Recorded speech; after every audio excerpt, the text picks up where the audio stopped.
नमस्कार, मैं हूं अंकुर और आप देख रहे हैं सत्यहिंदी.com। अब एक नजर डाल लेते हैं अब तक की खबरों पर। उत्तराखंड के हल्द्वानी में बनभूलपुरा में अतिक्रमण को हटाए जाने के मामले में सुप्रीम कोर्ट ने नैनीताल हाई कोर्ट के आदेश पर स्टे लगा दिया है। इसका सीधा मतलब है कि अतिक्रमण हटाने की कार्रवाई अभी नहीं की जाएगी।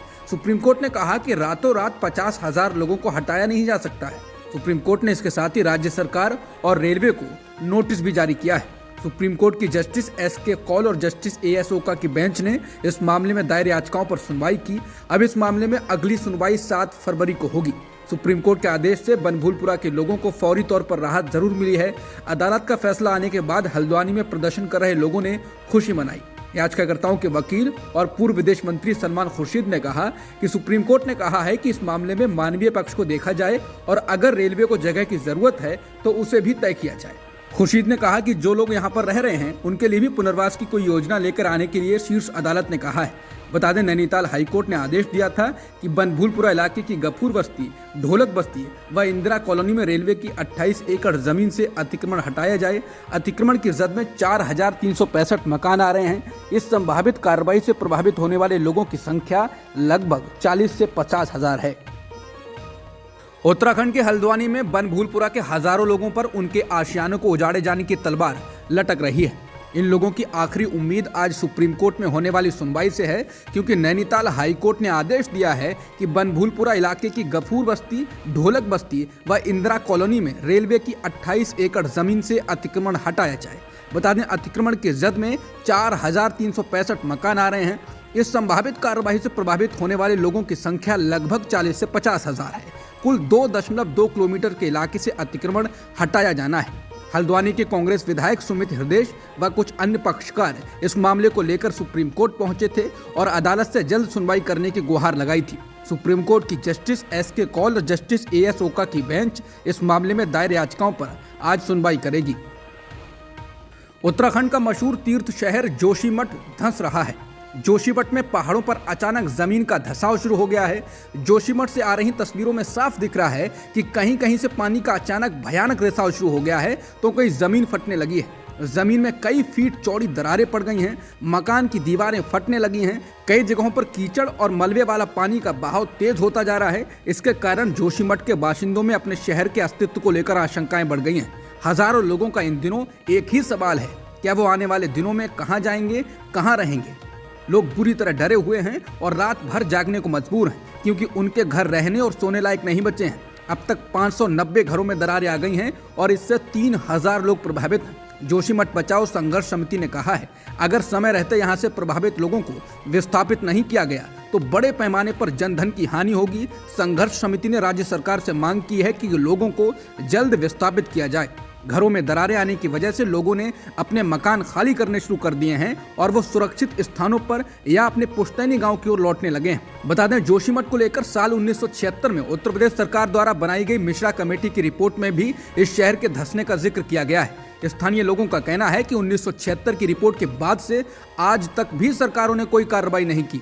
लोगों का साफ कहना है कि उनका अस्तित्व खत्म होने के कगार पर आ गया है। जोशीमठ बचाओ संघर्ष समिति के संयोजक अतुल सती ने कहा, अस्पताल, सेना के भवन, मंदिर, सड़कें सब धंस रही हैं। उन्होंने कहा कि एक तरफ तपोवन विष्णुगढ़ परियोजना की एनटीपीसी की सुरंग ने जमीन को खोखला कर दिया है, तो दूसरी ओर बाईपास सड़क के लिए की गई खुदाई ने शहर की नींव हिला दी है। जोशीमठ में दरकते पहाड़ों और धंसती जमीन से लोग डरे हुए हैं और आक्रोशित हैं। इसके कारण आज जोशीमठ में चक्का जाम और बाजार बंद का ऐलान किया गया है। आज सैकड़ों की संख्या में लोग विरोध प्रदर्शन कर रहे हैं। लोगों को गुस्से में आकर सड़कों पर निकलना पड़ा है। इससे पहले जोशीमठ संघर्ष समिति के आह्वान पर बुधवार को भी देर शाम लोगों ने हाथ में मशाल लेकर बद्रीनाथ स्टैंड से मारवाड़ी चौक तक सरकार और एनटीपीसी के खिलाफ प्रदर्शन किया। कांग्रेस के द्वारा निकाली जा रही भारत जोड़ो यात्रा को पश्चिमी उत्तर प्रदेश में राष्ट्रीय लोकदल यानी आरएलडी और भारतीय किसान यूनियन यानी बीकेयू का साथ मिला है। आरएलडी के कई वरिष्ठ नेता बुधवार को भारत जोड़ो यात्रा में कांग्रेस के पूर्व अध्यक्ष राहुल गांधी के साथ कदम से कदम मिलाकर चले। कांग्रेस की ओर से भारत जोड़ो यात्रा में शामिल होने के लिए उत्तर प्रदेश के विपक्षी दलों समाजवादी पार्टी, बहुजन समाज पार्टी को भी पत्र लिखा गया था, लेकिन इनके मुखिया अखिलेश यादव और मायावती इस यात्रा में शामिल नहीं हुए। हालांकि दोनों पूर्व मुख्यमंत्रियों ने यात्रा को अपनी शुभकामनाएं दी। हालांकि भारत जोड़ो यात्रा जब बुधवार को आरएलडी के मुखिया जयंत चौधरी के गृह जिले बागपत में पहुंची तो यहां आरएलडी के वरिष्ठ नेताओं ने यात्रा का जोरदार स्वागत किया। यात्रा को शामली जिले से आगे बढ़ते हुए हरियाणा में प्रवेश करना है। उसके बाद यात्रा पंजाब से होते हुए कश्मीर जाएगी, जहां इस यात्रा का समापन होना है। पठान फिल्म का प्रमोशन करने पर अहमदाबाद में बजरंग दल के कार्यकर्ताओं ने एक मॉल में बुधवार को तोड़फोड़ की। बजरंग दल के कार्यकर्ताओं ने फिल्म के पोस्टर फाड़ दिए और नारेबाजी की। शाहरुख खान और अभिनेत्री दीपिका पादुकोण की प्रमुख भूमिका वाली ये फिल्म 25 जनवरी को रिलीज होने वाली है। फिल्म पठान को लेकर विरोध लगातार बढ़ता जा रहा है। इसके एक गाने बेशर्म रंग में अभिनेत्री दीपिका पादुकोण के द्वारा पहने गए कपड़ों को लेकर दक्षिणपंथी और हिंदुत्ववादी समूहों ने फिल्म के खिलाफ मोर्चा खोल दिया है और इस फिल्म पर प्रतिबंध लगाने की मांग की है।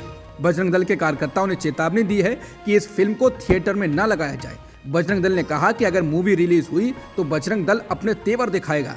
बता दें, विवाद को देखते हुए सेंसर बोर्ड ने पहले ही पठान फिल्म के निर्माताओं को बेशर्म रंग गाने सहित फिल्म में कुछ बदलाव करने को कहा था।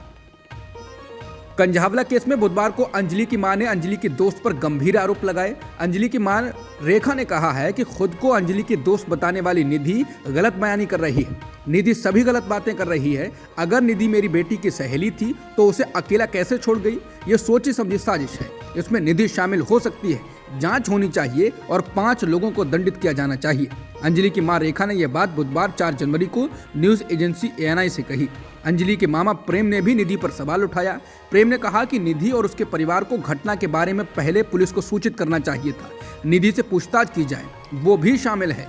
हम मामले की CBI जांच की मांग करते हैं। ये छोटा मामला नहीं है, दर्दनाक घटना है। बता दें, 1 जनवरी को घटी इस घटना ने दिल्ली को हिला दिया है। सुल्तानपुर इलाके में एक कार ने स्कूटी को टक्कर मारी। स्कूटी पर 2 लड़कियां थीं। एक लड़की को कार घसीटते हुई करीब 12 किलोमीटर ले गई। लड़की की मौत हो गई। उसका नाम अंजलि था। पीछे बैठी उसकी दोस्त निधि इस घटना के बाद वहां से भाग गई और सीधे घर चली गई। उसने पुलिस को कोई जानकारी नहीं दी। उत्तर प्रदेश के मुख्यमंत्री योगी आदित्यनाथ 2 दिनों के दौरे पर मुंबई पहुंचे हैं, जहां पर वो उत्तर प्रदेश में अगले महीने होने वाली ग्लोबल इन्वेस्टर समिट के सिलसिले में देश के बड़े व्यापारियों, फिल्म जगत के लोगों और बड़े उद्यमियों से मुलाकात करेंगे। मुख्यमंत्री योगी ने पहले दिन प्रवासी उत्तर भारतीयों से संवाद किया और उन्हें उत्तर प्रदेश की राजधानी लखनऊ में होने वाली ग्लोबल इन्वेस्टर समिट के लिए न्योता दिया। योगी ने कहा कि जब से उत्तर प्रदेश में हमारी सरकार बनी है, यूपी से माफिया राज और गुंडा राज खत्म हो गया है। इसलिए वो धर्म के राज्य से अर्थ के राज्य में लोगों से मिलने आए। वहीं शिवसेना ने योगी के दौरे पर सवाल उठाते हुए कहा कि योगी जी को गुजरात जाना चाहिए, क्योंकि पहले ही महाराष्ट्र से बड़ी इंडस्ट्री गुजरात शिफ्ट हो गई है। शिवसेना नेता संजय राउत ने कहा कि महाराष्ट्र से पहले ही बड़े निवेशक गुजरात शिफ्ट हो गए हैं। ऐसे में मुंबई आकर योगी जी को कुछ मिलने वाला नहीं है। रिटायर्ड सेना के अधिकारियों और सैनिकों को एक्स सर्विसमैन कहे जाने की शब्दावली में फेरबदल करने के लिए कर्नाटक हाईकोर्ट ने सुझाव दिया है।